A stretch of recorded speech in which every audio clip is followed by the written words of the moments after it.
Welcome to Wednesday Comics.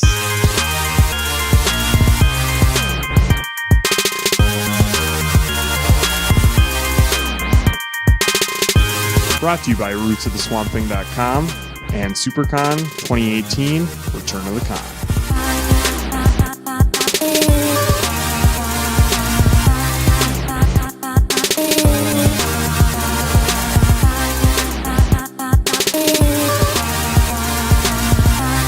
Hey everyone, keep turning those pages. Welcome to Wednesday Comics. To my right, there is the eBay loser himself, Alex. How you doing? Hello everybody. And across from me, Funko Pop himself, Garrett. How you doing? I'm doing like vinyl. And here I am, Digital Marvin. We are the Wednesday Comics podcast. We tell you about the comic books. Well, we're not telling you about the comics coming out. That's the forecast. This is about reviewing those comic books and let you know what we think. Also, on this week's show, at the end, a bunch of news. We couldn't think of what to talk about for the free talk, so we were going to make it a news segment instead. So we will jump right into reviews first. But Alex, I just wanted to briefly, since I called you an eBay loser, just so everybody knows, can you tell them that story? Okay, so quick thing. I want to get the Marvel Legends Kraven the Hunter with the rhino leg in it. I put my top bid at 42. Someone got to 43. I had 52 seconds left. Right when I put, it was literally... It was like a slow motion, and my finger was going to push confirm at $46, and I was going to win, and my phone died on me. No. So I had to start it back up, and by the time I got it back up, it was gone. It was done. Wow. Well, there he is. So recharge your phone, buddy. It's a piece of shit. eBay loser himself. If anybody has any connections and can get Alex one of those, let us know. He's willing to pay top dollar, up to $1,000. I heard. Or 42. Or 42. No, he said 46. He was going to go I was gonna 46. do 46 plus shipping and handling was $8. Wow. So you heard it here first. Oh, $8. It's not bad. $54. Are those legends? Are they heavy, or is it pretty light? They're about 6-inch tall toy, but they come with what is it? Build a figure. Yeah, they So come with there's one one that- piece of the line to build a bigger figure. Like this one was going to build Rhino. There's one that builds Lizard. If you do the movie for Homecoming, Spider-Man Homecoming, it actually makes just the bigger wings that Vulture had. See, I did that with Batman Dark Knight Rises. I got the entire line and got the bat signal out of it. Oh, that's You'd cool. take your figures out of the box? No. And show them off? You got to build Rhino. Yeah, but I would- that's what I was thinking when you're like, you got to build it. I'd want to build Rhino, but then I'd also be like, I don't want to. I would have the whole thing, and like, because Kraven the Hunter, Chameleon, Scout, Spider, it's like all these characters are great. I wouldn't mind broadcasting them and having the whole set, but I wouldn't make. Maybe Rhino. you just put them on your wall, like where they would be anatomically. Yeah. So you would have it. You wanted it the build. So why didn't you want to buy this one? They come with the build a feature stuff. If you're not going to open the box, That is kind of weird. Yeah, but if I'm going to spend the money to get it, I want the box. I want the whole thing. I mean, do you that's- take your Funko Pops out of the box? Garrett? Oh, I get what you guys are saying. Yeah, I would never buy a collectible, just the collectible without the box. But I would have no problem taking it out of the box. No, okay.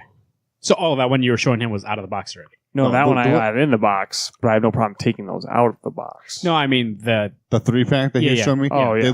They didn't take the figure out. They just took the legs out and the arms out. I took the Rhino piece out. Because they put do it want to back get in the like all box. three of those characters. I want to get, Right. but I want mine to be 100% complete. I still want to have that part. I have a few Funko Pops. Mhm. Keep them at work, just on my desk. I mean, they're not that many. I got Ric Flair. It's me and him, so I know I'm. Of course, Nature Boy. Yeah, of course.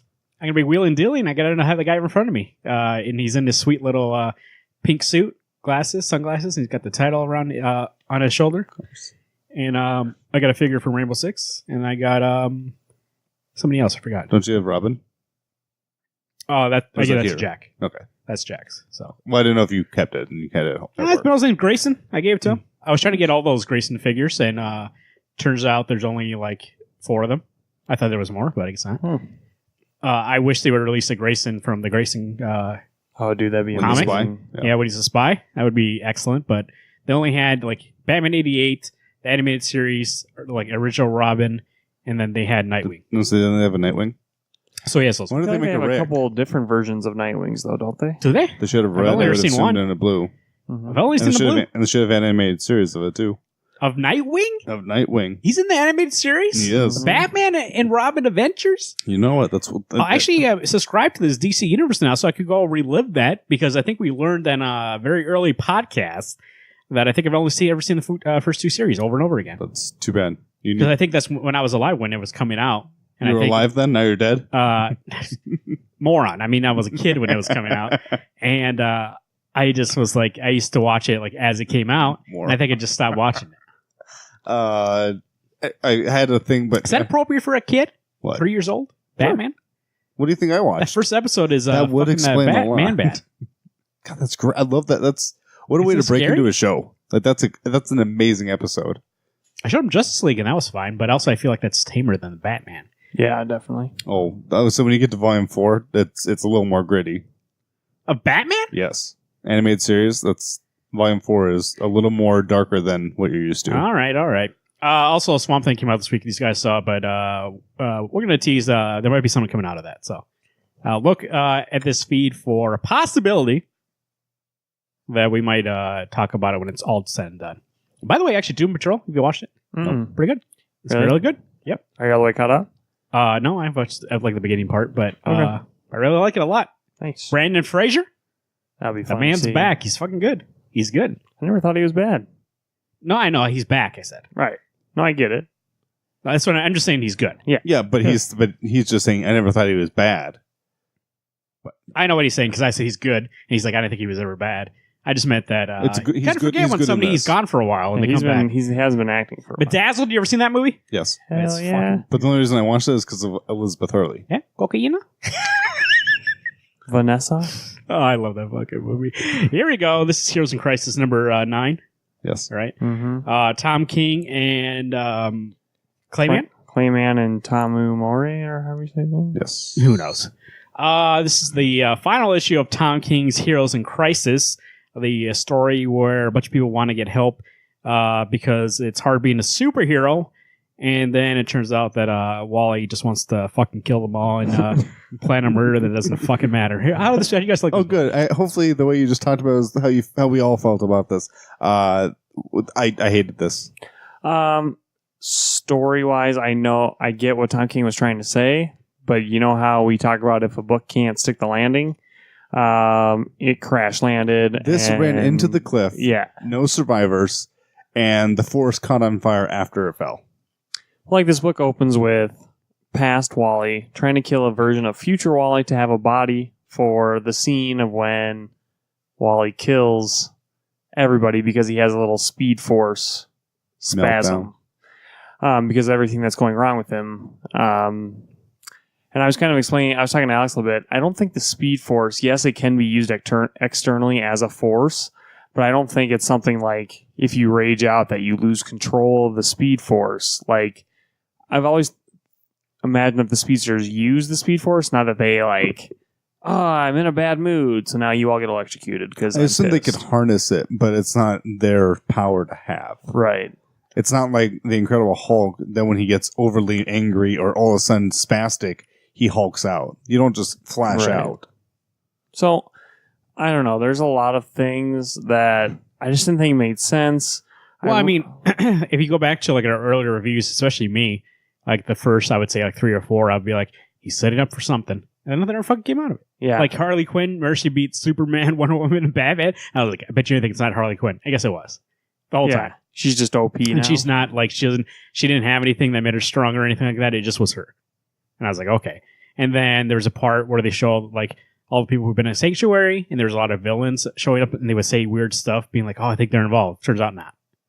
Okay. I mean, like all this stuff being like, and actually, what you said actually is when I read it, I thought the same thing, and that's what I was going to bring up in this review. It's that we talk all the time about execution. The idea for Heroes in Crisis and what he wants to say is actually pretty great. And actually, at the beginning, when it was more of an idea, we didn't actually see how it was going to fully play out. I thought it was great. That's why we enjoyed it so much, because the possibility there was fantastic. And I think throughout this X series, the one great thing, the art's always been great. I think from the first issue to this one, this issue actually, it looks beautiful. But execution-wise, story-wise, it doesn't mean like you made it overly complicated. You turn it into like this murder mystery for no reason. I feel like there could have been a compelling story just at what Sanctuary that could have propelled this series, not a mystery murder whodunit. And Well, I let's mean, try like, to explain it. Even if you think about it like this, it's like Wally's like, I wanted to do this so that, like he said, he accidentally killed them, right? That was an accident.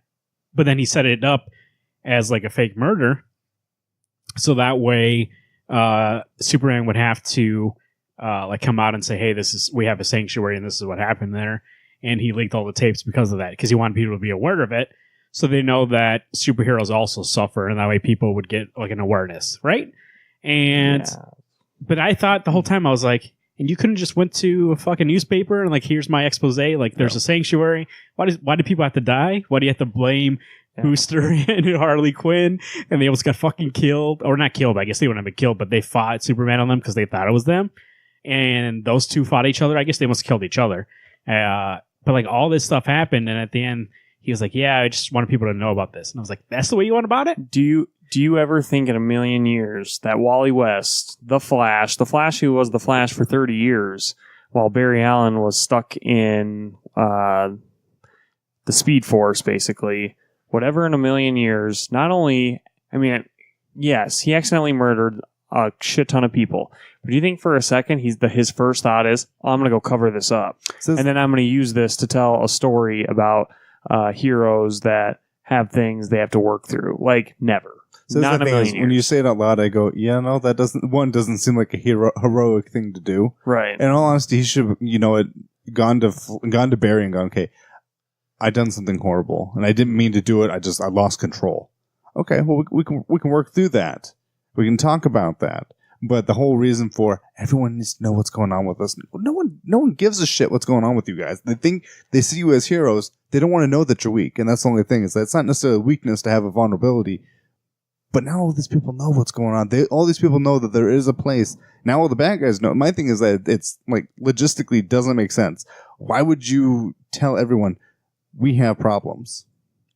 Well, it's fine for people to understand they have problems. Totally get that. But again, that could have been, like, this whole series had potential to really dive deep into, like, the heroes' minds whenever, and they're grieving, they're trying to deal with their situations. But there's just such a distraction and focus on explaining the reason that Wally had to cover this all up, that this series just lost its footing altogether. What I wanted from this book is I really did just want the therapeuticness for us. It just had to have superheroes. They didn't have to do anything heroic. I just wanted to hear Harley Quinn go, I was a doctor, and I had my whole life made for me, and I met the Joker, and he ruined my life. And we did get that for that one issue. I mean, the series just had good scenes. Had moments that were great. But overall, plot-wise, doesn't make sense. But as a book, that's all I wanted. I didn't need this giant explosion. I wanted to hear about Bluebird and Blue Jay or whatever his name was and go, I don't know anything about this character. What a way to build this character and either being really fun, or for me to see that he's a real big douchebag and I should hate him and he's actually going to be a bad guy down the line, or give me Kite Man before he died in Batman. Give me other things other than let's see what murder mystery we can come up with that Bruce, Diana, Clark had only the first half to do with it. No offense, no one cared about what Blue Beetle and Booster Gold and Batgirl were doing.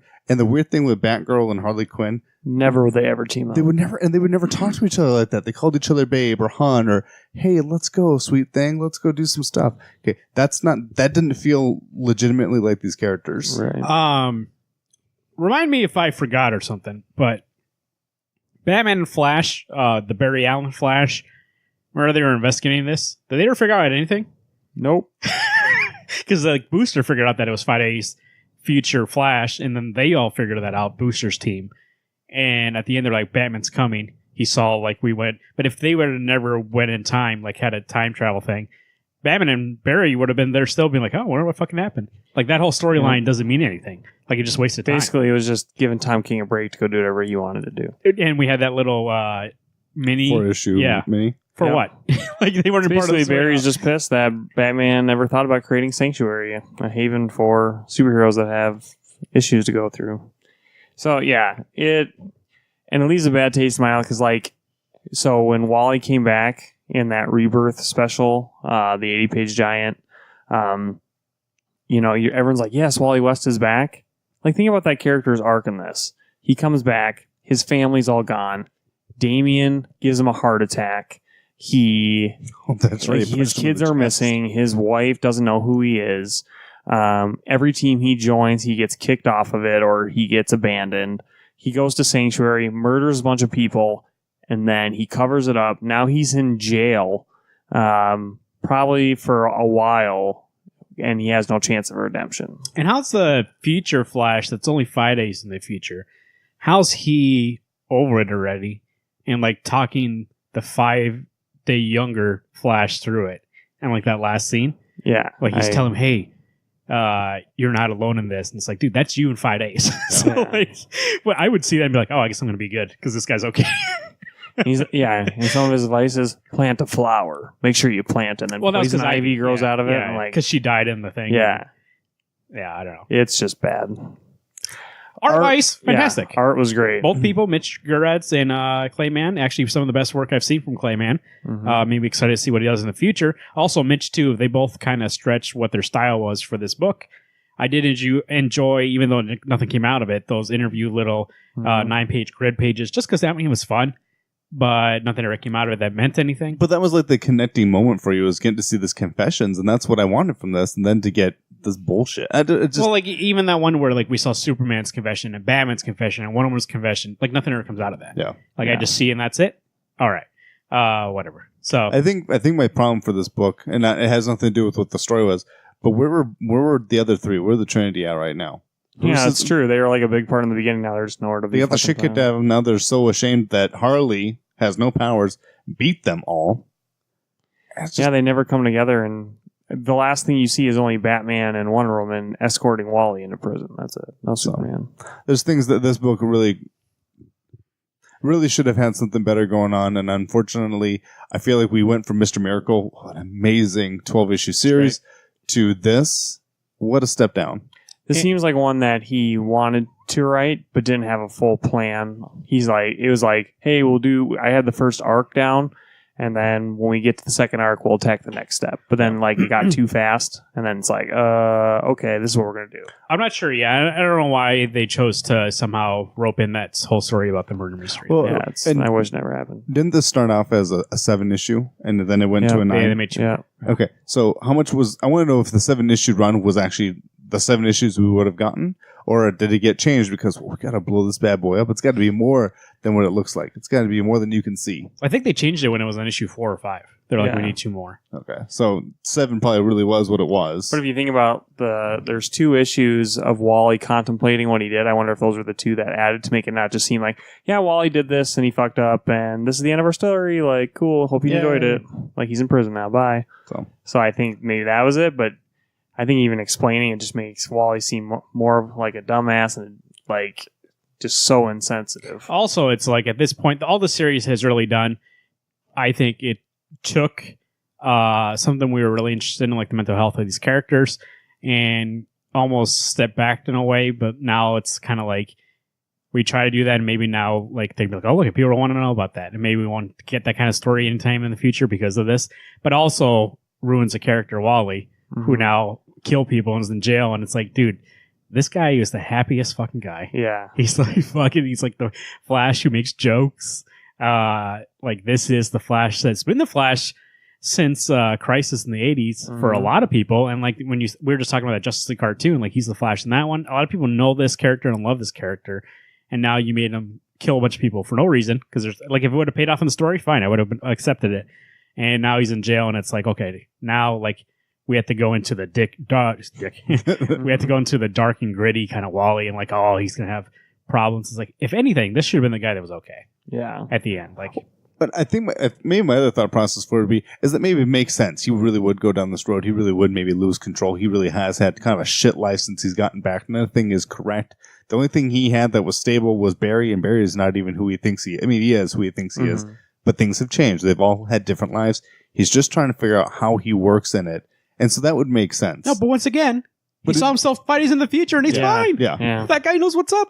All of a sudden, he's got all this wisdom and how to get past this and all this stuff like that. And it's like, all right, so guys, I think we learned here by killing those people, he's okay. But yeah, later, it's cool. he gets It's over. all forgiven. And this book should never have been about some big mystery plot. It should have been them really diving deep into the sanctuary and I would have liked to having see the the Sanctuary, character story like drive it. working. Yeah, like them right. when they're there and like trying to figure out and like have like Alex was saying, like it really needed to be a drama. For some reason, they thought it needed to be an action book. Yeah. There you go.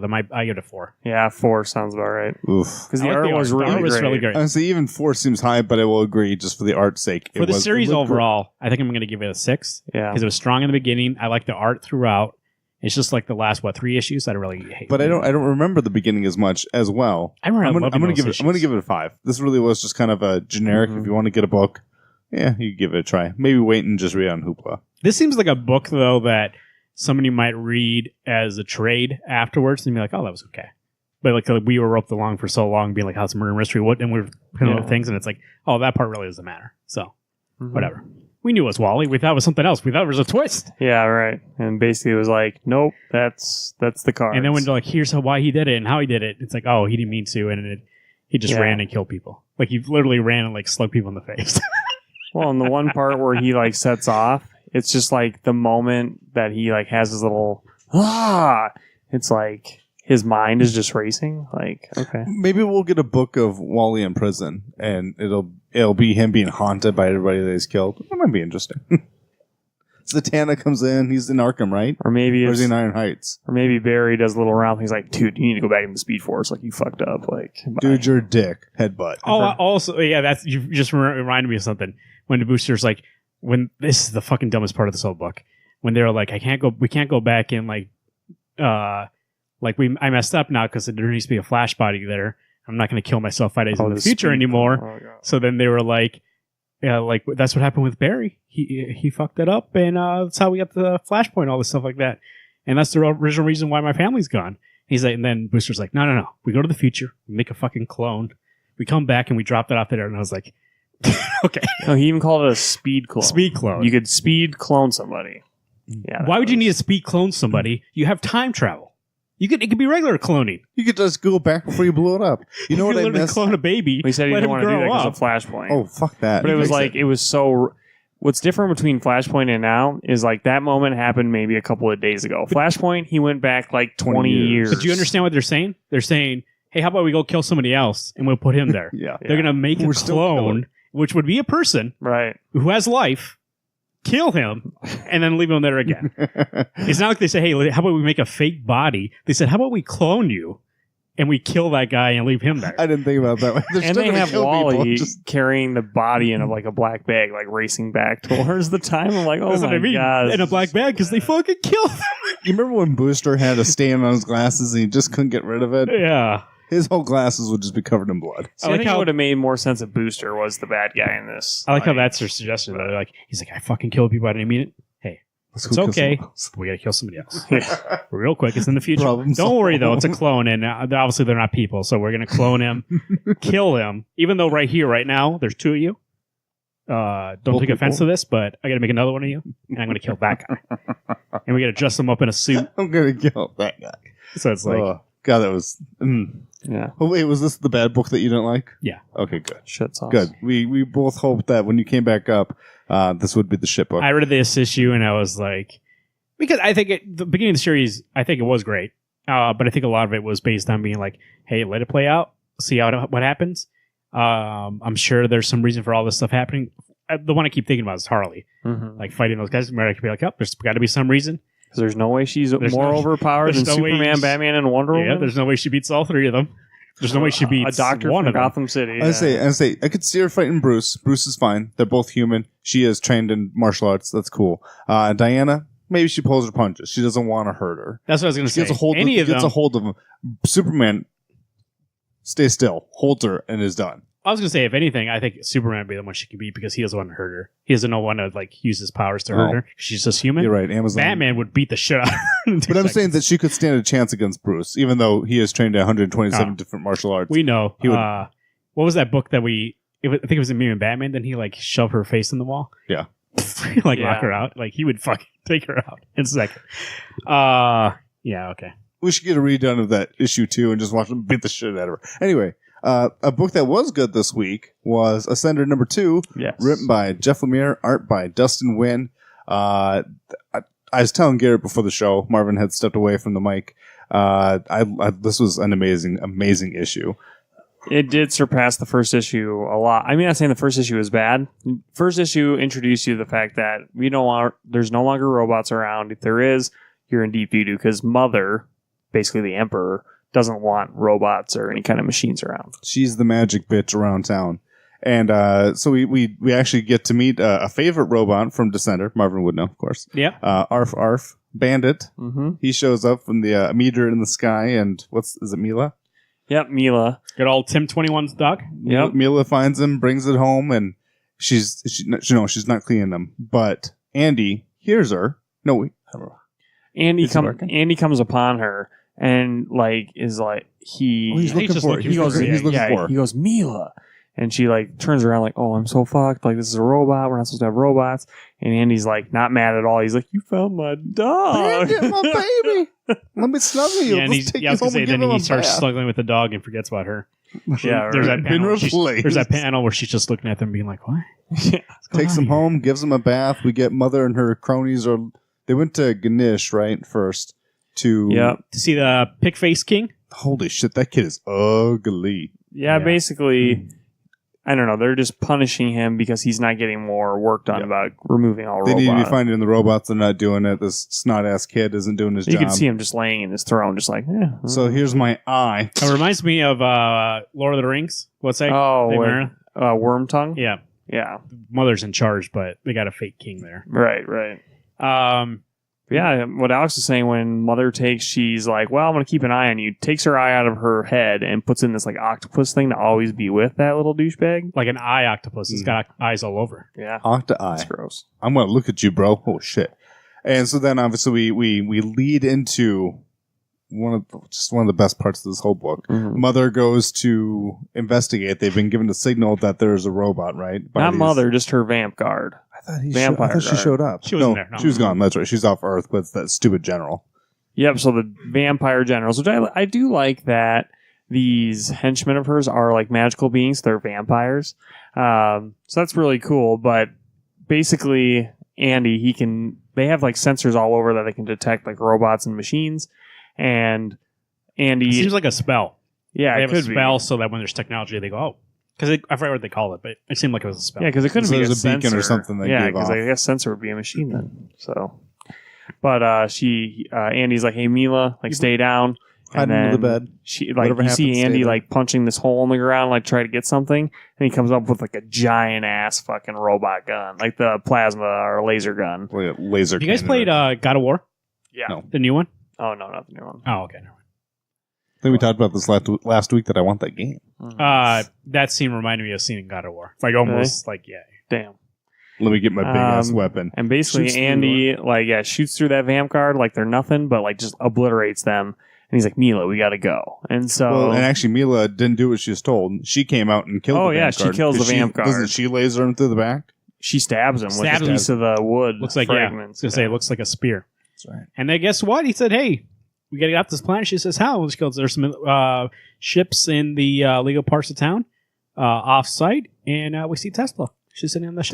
Tulsa. We looked it up. It's not Yeah. Tesla. It's Tulsa. Okay. Yeah, which is really cool because like obviously she I was. read it quick, so I don't know. I read Descender like in 2 days, so. Yeah.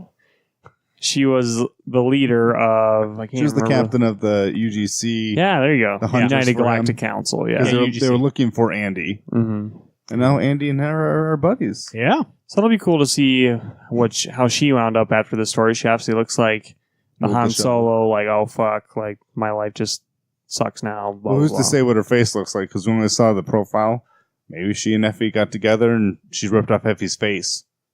By the way, Effie was Andy's wife, Who's dead? who we think is dead. But But the one thing that was great about this issue is we didn't beat around the bush looking for Tim 21. They actually just said, "Oh my God, this is from Tim 21." That made me excited to know that this book isn't going to be just, "Hey, let's secretly talk about stuff." It's literally it's in the book. right. That's great. So yeah, I think that was a great issue. I'd give it a 10. I loved every single bit of it. Dustin Nguyen's art, Jeff Lemire's story. I think we're kind of getting an idea of what's going to be happening in this story, and they're going to go find Tim 21. I hope that not that Descender ever got weak, but it did have moments that were not as good as it should have been. I really I hope. mean, a moment, get it? Because there was 8 issues in like 5 seconds. Boom. I really do hope that Ascender really picks it up and just stays going because this book is so strong. At least in this issue, I would give it a 10. Bandit fell from the sky, right? Yes. So we would think that Tim 21, something happened. Maybe he's like up there or something. Or he like he sent Or maybe he sent something. them. Go, Send Mike. him as a messenger. I'm going to send you. Did you Obi-Wan actually Kenobi. read all of Descender? No. Yeah, 2 days. Fucker. You're a liar. 9, strong 9. Really? This issue. Strong I thought you were talking about basically Descender. round up in our No, heads this to 10. this issue. Descender was an 11. Strong 9 this issue. It's good. All right. Next one we got is Immortal Hulk number 18, written by Al Ewing with art by Joe Bennett. So the beginning of this issue, we have Joe. I can't think of his last name. Fix-It. Joe Fix-It. He is one of the personalities that Hulk turns back into when he's in the Banner form. So He's either the- Bruce Banner or Joe Fix-It. He's the gangster one. Right. So does Bruce have multiple person disorder like what Moon Knight has? Well, Joe Fix-It was an actual, like, when he turned to the Hulk. So I think, now he's just like Bruce. And Okay. He has the Bruce's forms and different Hulk forms. I mean, which kind of makes sense. He wrote him turned down just to keep him When he straight. well, I saw that, but Which I really liked when he was informing the Hulk, like who's the Devil Hulk, like how the system's going to work from now on. Wait, who's Devil Hulk? Uncontrollable Monster Hulk? Yeah. Which one's Gray Hulk? He's the one we haven't seen. There was a cover a couple issues ago where he's wearing like a gray pinstripe suit with a hat. Okay, I'll That's find you. Grey and show Hulk. you. that's the pimp. That's the pimp one. Yeah, right, basically. Okay, And then we saw last issue there was creation of an abomination from Rick Jones's corpse, and that abomination is literally like he is fucked. Up. right behind. Yeah, that's Joe Grey Hulk. That's a good cover. Or good panel. Abomination is like right behind Hulk everywhere he goes, or Bruce Banner or Joe Fix-It. It turns out that Joe Fix-It was in control for a while because this issue starts with Bruce Banner being Joe Fix-It. Well, because we opened in this issue with Doc Samson crawling out of some destroyed pile, right? Right. Now that didn't happen in 17. Nope. We're getting back matter with present day, Right. Well, we don't know. or Right, we've skipped right. a part. We're not sure what happened yet. Right. Which Okay. is they're going to touch on it. They're doing a little Well, yeah, flashback yeah. current I story mean, we'll stuff. eventually get caught up. There's But, Devil Hulk. ooh, Yeah. I don't think we've seen him yet. Mm. Or at least I don't remember. Rick. I thought this issue was fantastic. That's- Horror wise, it hits that. It's still horror esque, especially like when that lady goes out there to see what that noise was. She comes in, she's just fucking like hanging from his mouth. Abomination, A-Bomb-A-Nation, I think that's what we're gonna call him. remember. Yeah. No, we're gonna call him A-Bomb because A-Bomb is what Rick Oh. turns into, and now, but it actually is the Abomination. So now he turns to Abomination. So I'm calling him Abomination. By the way, this is the scariest abomination I've seen. When it gets to the point where Hulk like beats him up so much that you can see two of Rick Jones' face. One's like, "Save me," the other one's like, "Leave me." Did Rick Jones come back after Civil War II? No. So he's like dead? No, Or this like- is secret so, so far. so we don't know so far, but Immortal Hulk, there's an empty grave. Rick Jones' grave is empty, and we see that the Alpha Force A base or Shadow right. base, they dug up his body, and he Spare- became use- Abomination at their Using facility. Hulk's, Gamma. Abomination. Yep. but we also see it's not Betty. Is it Betty? It is Betty. Yeah, it is Betty. Betty's not dead. Now she's back as some she's a bird Hulk. Bird Hulk. Oh, she's winged. Oh, shit. Hold on, keep talking again. Wing Hulk. Hulk Yeah. Wing. A-Man? Hey, I like Hulkwing. Hulkwing? Yeah, whatever that is. She's So fucking she obviously scary. survived. Yeah, she's scary. Barely can talk, but is obviously looking for whoever did that to her. And they're still investigating the scene where she was murdered. Red Harpy. Red Red Harpy? Harpy. Okay. So that was already an established character as well. I don't know anything. So is about her. that You know, so is Red it used to be Harpy? back in the day. She turned to the Red She-Hulk. Mhm. So now she's a Red Harpy. Hmm. Because Harpy's a thing. Yeah. Yeah. So now she's Red Harpy. Well, Harpy's a monster. Well, she's a monster. She's got wings. Yeah, but I call it a monster. I'd agree. go back to last But week? even Hulk gets to be a monster. Back matter. X-Files. We'll talk about the Harpy. Art fantastic. Joe Bennett. Yeah. Oh god. Story So good. fantastic. If I had one issue with this issue is that there's no fucking recap page. So my short memory was like, Okay, what happened last issue? Yeah, that would be nice. Every other Marvel book does, but this one, for some reason, Al doesn't put in there. It must be his Well, choice. he puts that quote page in. I was going to say, that's what he has, the quote But I page. do like which the I think, quote I was going to say, the quote page is great because it sets the tone for that issue. But reading this issue, and reading this whole series, I think there's like one issue I didn't like, maybe one or two, right after that first arc. He was in that shadow Yeah. building, and then when Sasquatch, he finds, yeah. Yeah, whatever. But ever since then, I think it's been great. It just proves like this book. There was news last month how it beat Batman. It was the first like not milestone issue or first number one issue to beat Batman in like 20 years, 10 years, one of the two. Wow. Either whatever it was, I think it's deserving. Mhm. Al Ewing. Not that I want him off this book, but you know how Marvel every once in a while pushes someone to be like their next big person. Al Ewing needs to be that person. Yeah. Like for Nick sure. Spencer was the last one, right? Because he did Civil War 2. No, he did Civil War 2. What's the thing he did? Secret Empire. And he did his whole Captain thing. If anything, Al Ewing should get like a blank check to be like, hey, here's what I want to do for the next thing. Yeah. So, which I'm excited. He's part of that Guardians of the Galaxy annual that's coming out. Yeah, that would be great. And he did Ultimates before, so he's good in that kind of universe. So. who's been filling in on Odyssey? Is it Ewing? No, it's Abnett. yeah. Abnett. Okay, Dan sorry. Abnett. You're right. This was a 10 for me. I really like the heart. I don't know what it is. I think it's all like the Hulk history and like trying to make And sense they of that. do know a lot about the lore, like Al Ewing does for sure. I think that he's really done his research. I on have these 2 10s characters. this week, and this is one of them. I actually might have 3 10s because this I would give this a 10. Now that us talking about it, it's like this was very strong. I really enjoyed it. If you're a Hulk fan, this whole series, especially like this issue when he has a list of all the Hulks and he's like trying to figure out like all this Hulk lore that we have, now he's trying to like make sense of it. That's what makes it fantastic. I think that there's so many Hulk things, Red Mhm. Heartbeat, Abomination, Hulk, all these things that makes me excited that they should be in this book. Right.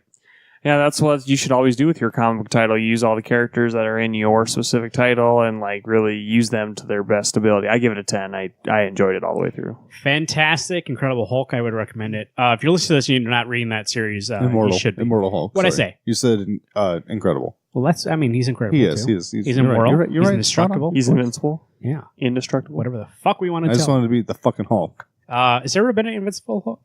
Yes. Yep. Invincible. That was when Mark Waid was doing it. When he was wearing the metal suit. That was Indestructible Hulk.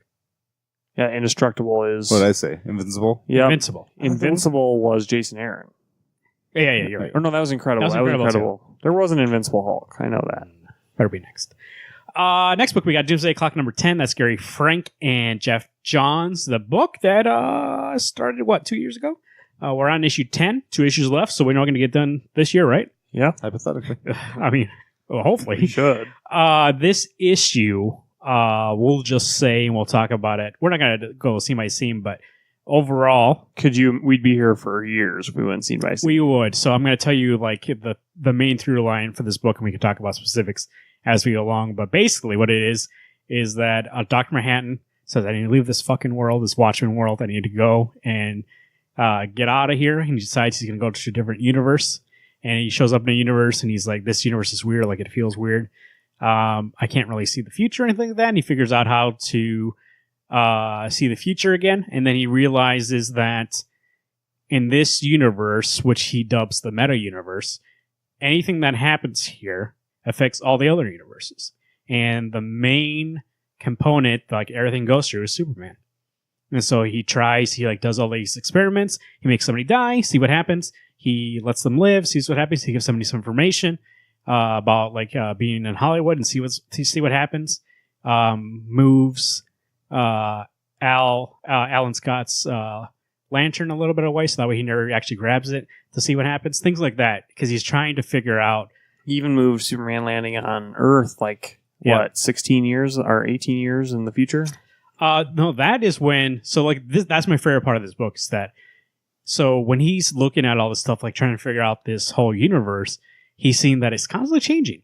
Like it's never just the same. Like the Justice Society of America, they know Superman and he's part of their group. And then later on, they don't know who he is. They never met him. Because, and this is like the meta part of the meta universe, is that Superman's origins changed so much and all these crises and stuff like that. It's always been updated to like, oh no, he was born here, he landed here and here and here. That it doesn't make sense for him to be Justice Society anymore.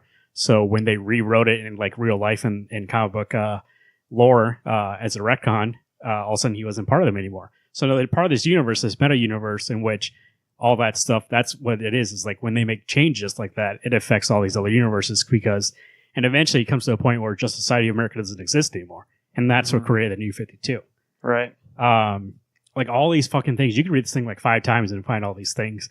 But I was reading it being like, this basically is being like, this explains the whole DC universe. Every single crisis, every single thing that's ever happened, every single time they try to reboot Superman, like in this one, they show his origin like 5 different times. Every time they try to reboot him, even Ma and Pa Kent, they're like some of them. Oh, one of them they're alive, and one of them they die right away. They look different. They have hats. So they're younger. Yeah. You notice like in the very last one, like they're really young, and the first one they were like really old.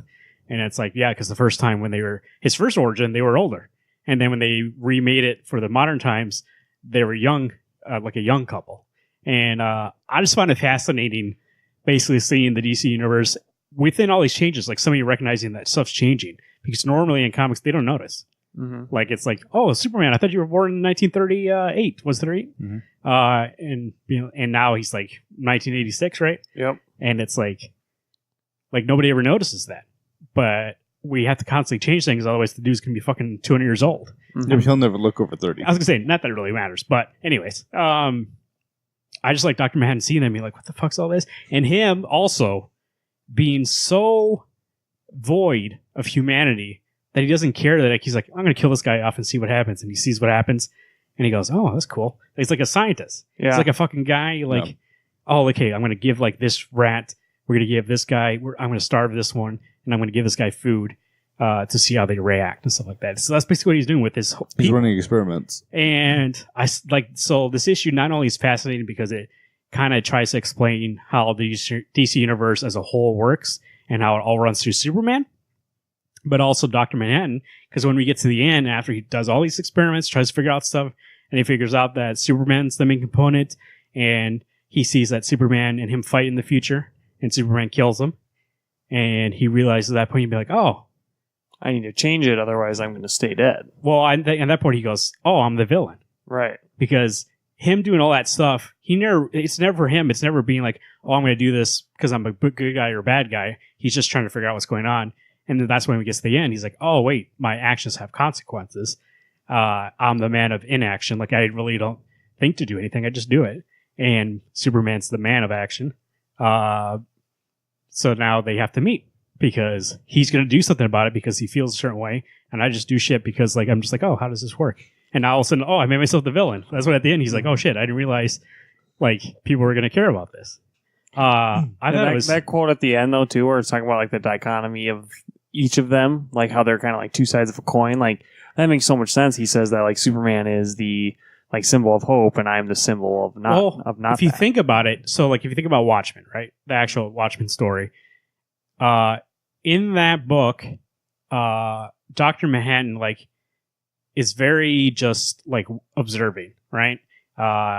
He'll do stuff every once in a while, like, figure stuff out, but he doesn't really care about anything because he exists now, then, and before, like, he's all over the place. So he doesn't really live in a moment. Mm-hmm. So he's like, basically he's just like, oh, okay, like something's happening, all right, whatever. And Superman, though, has feelings. He has relationships and stuff like that. So if something happens, he wants to, like, take care of it because there's reasons for him to do that. So he is that man of action to do that. So you're right. Like, seeing them, that's the thing I loved about this issue is that not only does it explain the DC universe, but it's true to that character, Dr. Manhattan, and it makes sense why him and Superman have to fight. Like, I read this issue and I was like, I know we were worried at the beginning, being like, how's it going to mix these two, like, fighting each other? Or, like, how Dr. Manhattan's going to be a bad guy? Like, are they going to ruin that book somehow? But he's not a bad guy. He just doesn't have any humanity that all of a sudden he's the bad guy. You know what I mean? When you say bad guy this many times, that makes me think of Wreck-It Ralph, when Zangief is like, being a bad guy does not make you a bad guy. Well, this one does make you a bad guy. I just love his realization at the end, being like, oh, I'm the villain. Oh, shit. It's almost like in Watchmen, when you realize that Ozymandias is like, oh, I blew up the bomb already. Like, I'm not your typical villain. Like, the bomb's already blowing up and everybody's dying. And you're like, oh shit, like, this isn't how like normally I expect this to happen. And so in that one, when he's like, oh, I'm the villain, like he doesn't think about things in that kind of reference. But now that he saw it all play out and he gets to the end, he's like, why is Superman fighting me? Oh, I'm the villain. Mhm. Like that makes him realize it's like, oh, okay, I realize now. But otherwise, he didn't like in terms of what he was doing. He never saw himself as a bad guy until he saw why is Superman fighting me. Oh, I get it now. Well, I mean, Yeah, this it's was kinda right. He's messed up. not. He's not seen the consequence. He has seen the consequence, just not how it pertains to him. It's what has changed since I did this thing. Well, it's almost like, well, even like think about it this way. And actually, I thought about this the other day. I was playing some Red Dead, and I read this article recently that was like, even when it's not real, in certain games they give you a choice. Like in Red Dead, you can be bad or you can be good, right? Even if you get a choice, like, and it really doesn't matter. People have a hard time being bad in a game, like being evil. Knights of the Old Republic, like all those games where they give you a choice. Like being the bad guy, people are like, oh, I can't do it. I feel bad. Because, even though they're not real, the people aren't real, they're NPCs, nothing's going to happen. People still have empathy and sympathy, and that's just who humans are. So it's very strange that you get, I think that speaks perfectly about who Dr. Manhattan became, because he was a person and he turned into this thing because of a failed experiment, and it took all away his humanity. Meanwhile, we have this alien who comes to Earth, and he's not us physically, but he, from Mom Pa Ken, who we saw all those times, gains all the humanity throughout his life, that he is more human than the actual human in this story. Which is fantastic to me, because Dr. Manhattan doesn't have those. He doesn't have empathy, doesn't have sympathy, but he also doesn't feel guilty about killing somebody to see what happens. Like for us, like in a game when they're like, hey, do you want to let this guy go or you want to kill him? And you're like, oh, maybe I should kill him to see what happens. Still, even then, in this article I read, was like, no, you probably just let him go and see what happens. Not you, because you're in the game. I am one of those people. After I'm talking about Red Dead Redemption #1. I haven't played 2. When I save the person from something and they pay me the money, and as they're running away, I bring out the sniper rifle and I shoot them in the back But Alex, of the head. I think we and then I go get the money from them. I think we established in the show that you are psychotic. So Well, gotta make the money somehow in the game. Yeah, that is so crazy that, Dr. Manhattan, he doesn't, like you're saying, doesn't realize what he's doing. And I think that fight with Superman, he doesn't see Superman coming, only he sees him coming when he manipulates time. So, coming at him, there's always that scene of Superman flying towards him. So, I think by the end of the series, maybe that'll be, again, Dr. Manhattan doesn't really feel. So I wonder if this will be maybe the downfall of Dr. Manhattan. And remember, when in the actual story, like the time we are in the actual story, the Justice League, or at least most of the DC heroes, are fighting them. And remember that there's a part in this issue where he's like, oh, I'm fighting them. Well, he goes, I got to subdue all you guys for a reason. You'll find out later. Because he needs Superman to come there. He saw that already. So he goes, I need to do this for that. So nothing he ever does is for any personal reason. It's always like, oh, I saw this happen, so I have to do this. Yeah. It's almost like, and I keep going back to this, but it's very true. It's like a kid with a magnifying glass burning ants to see what happens. He doesn't care that the ants are going to die. He just wants to know what happens when I burn them. Yeah. He's like, oh, looks like I can burn them with this. Okay, cool. By the way, both your conversations, you said they'll never see me coming. I thought of Iron Man 3. You'll never see me coming. And that was Superman. And then the other one that you had said was, that he doesn't feel. And I thought of Batman vs. Superman. And it was, do you bleed? You will. And I just assumed Superman saying all these things. Are you sure you're not drunk today? I know I'm not drunk, but I might be a little tired.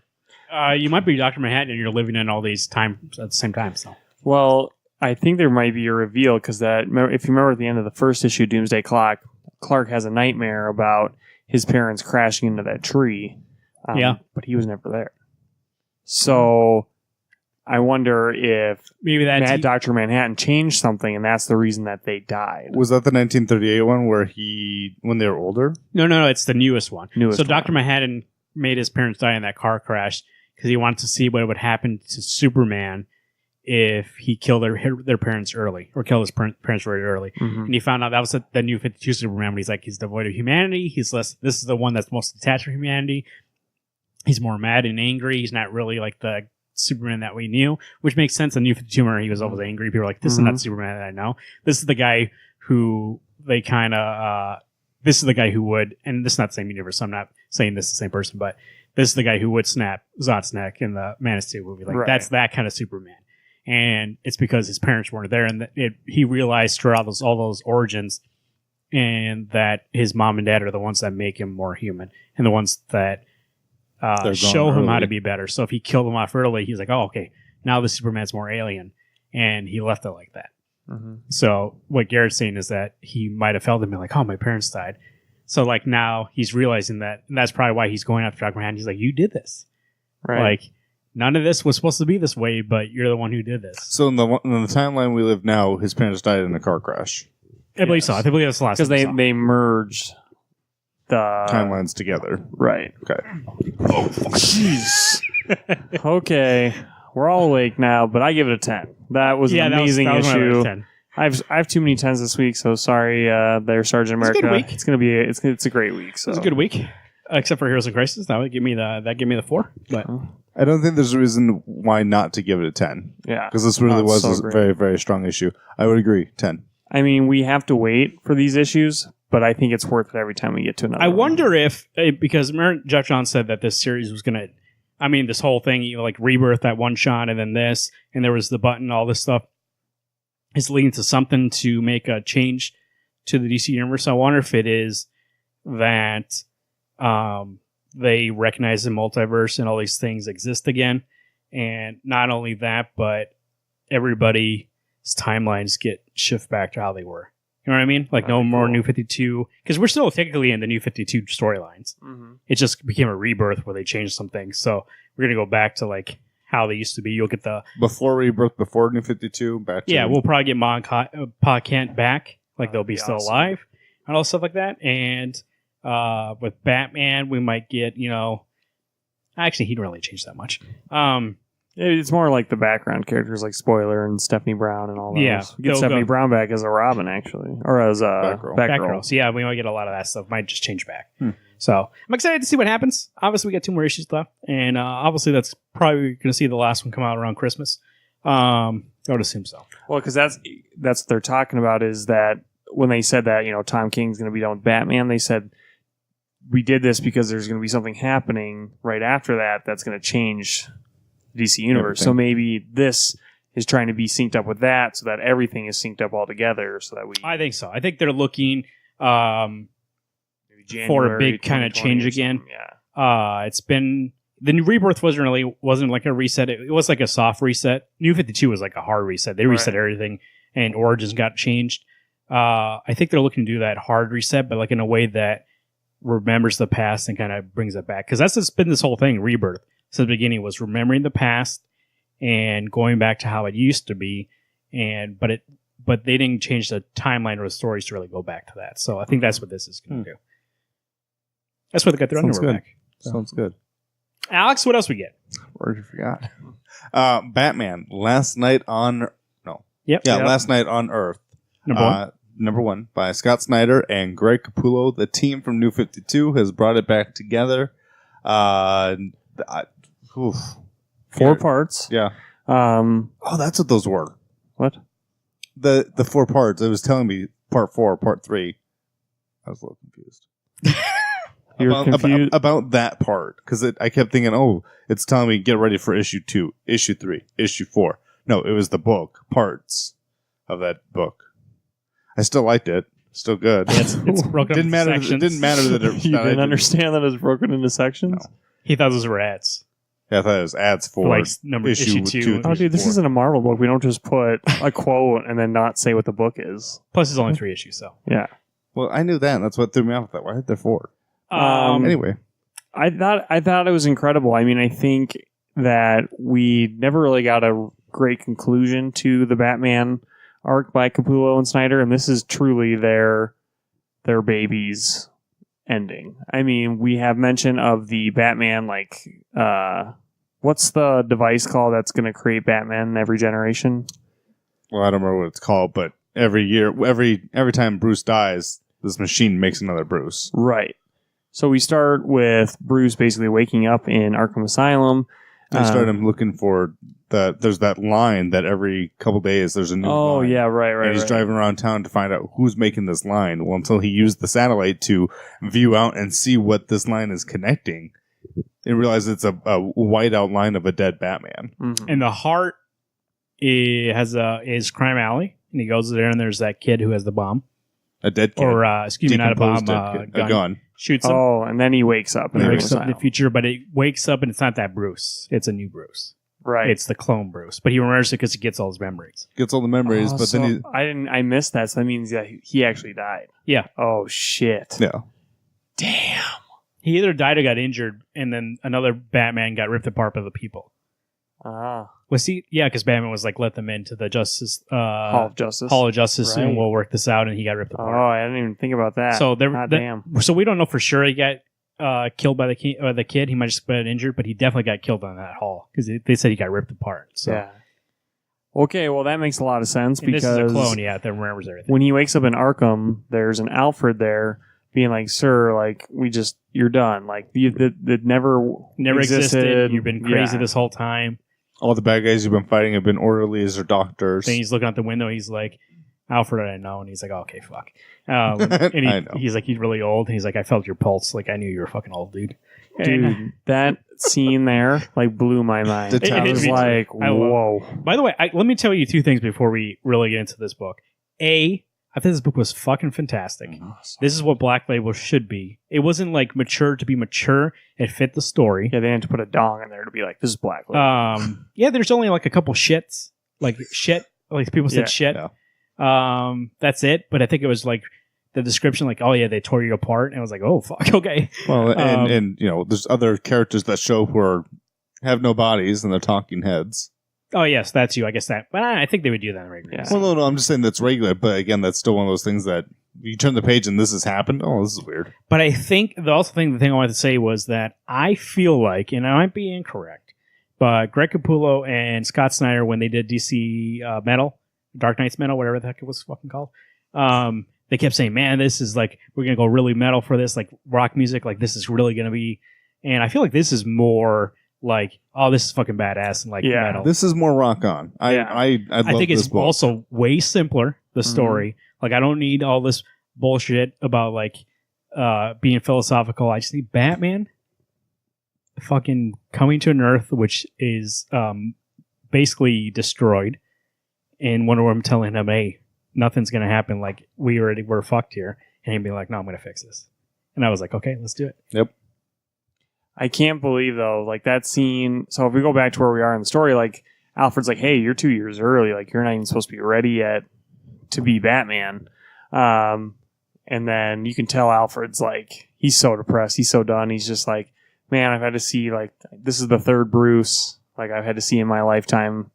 And you can just tell he's just weathered and old. And he's like, "Hey, my last request. Like I know you're gonna go do this. Like here's your cowl, but dude, just give me a hug one more time." And like, I can't do this. Well, Wonder Woman also, like, she said that I only let him clone you again because he said that he just wanted Bruce back, and he didn't tell, like, we weren't planning on you being Batman ever again. Right. And which it makes him more sad that now he's like, oh fuck, I'm always like, he knows in his heart that he has to be Batman, so he goes do that again. And you can tell Alfred's like, fuck, like.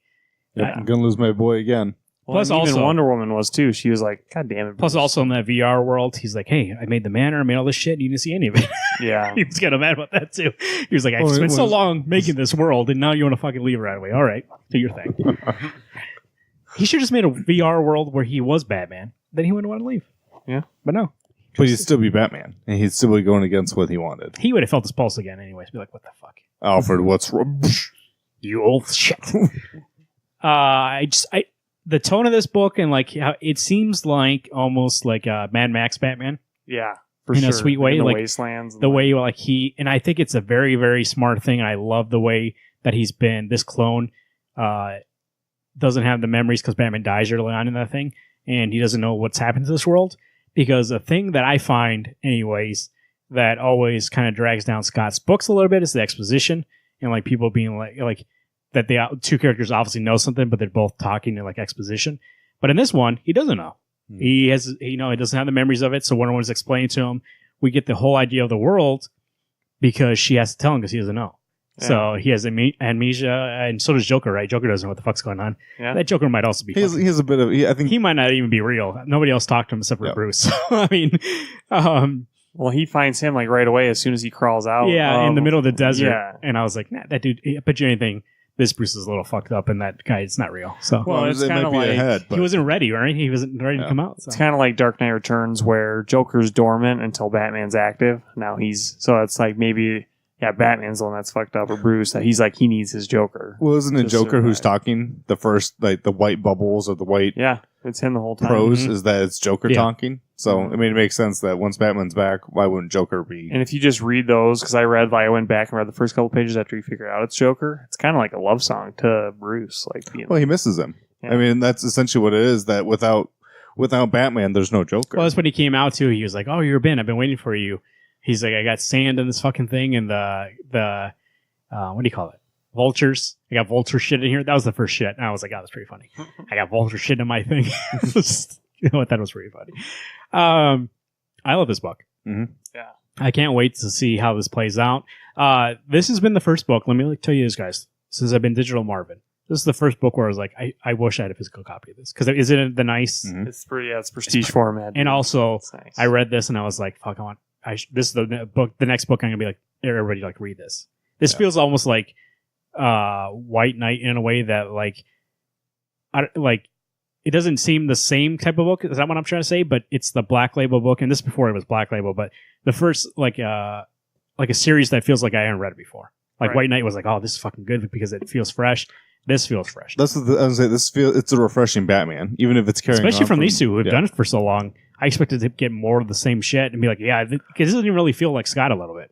right? I was waiting to see the usual things where he'll explain something or he brings up this mythology and nothing really. It was just It's a that straight up two-panel. book. It was just that 2-panel stretch where Bruce is getting told information. It's like, okay, it's a lot of reading, but I don't know this stuff, and neither does Bruce. Like That's you what I was said, gonna it's say. not I was exposition, into it, being it's- like, oh yeah, what has happened? Because I don't know. Mhm. This is a wholly different thing. Like Yeah. I don't know what happened since then. And those people, I would have fucking kicked their ass instead of Yeah. them ripping me apart for Right. that much. Superman, they're like, oh yeah, Superman died too, and Wonder Woman. Oh no, not Wonder Woman, Black Canary, and somebody her else. screams were yeah. And I was just like, I fucking would have killed him. But no. I think Well, when you have people rampaging in that small Oh, then the space. villains were like, "Oh yeah, we got it," and they killed they the got the villains shit too. kicked out of Yeah. them too and dead. But I think what I'd like what's original for me is the bad guys. Like at least I'm looking at the cover wise. The next cover's got Bane with Scarecrow on his back, and whether I don't, Hey. I mean I don't know what's what. Speaking of Mad Max, you guys ever see Mad Max Enter Thunderdome? Mm-mm. There's a character in there that Wearing another guy. it's a smaller guy, and he's on the back of a bigger guy like that. So Oh, maybe that's what. Yeah, so that's their it's probably no homage to to it. Yeah, that guy he talks like this: 2 men enter, 1 man leaves. I That's, forgot his Danny is that the name. DeVito? little dude or the big guy? That's the little guy. The big guy doesn't talk; he just brings his ass around. That's it. Well, they did say that the reason those people flock to the Hall of Justice, like there's that new cult, the Doom Cult, and one image you see the silhouette of this Doom Cult. You don't know who they are, but they're holding Darkseid's head. Yep. I was Well, like, yeah, and I was gonna you say wanna there's a fuck with villain, them. Omega, Omega, who's yeah. like he used to be you know him, Bruce, he used to be in Gotham, and he came out of Gotham, and she's like there's no way, and I was just like, who is it? I was thinking though, because they talk about how we have this machine and a bunch of Bruces come out, what if a Bruce came out and turned to this Omega guy? Oh. So either that or maybe Bruce didn't actually die in the Hall of Justice, and now that Batman He's the killer. He killed he's all of them. Omega, because there's no way I believe that Batman would have let them rip apart, but maybe. Mhm.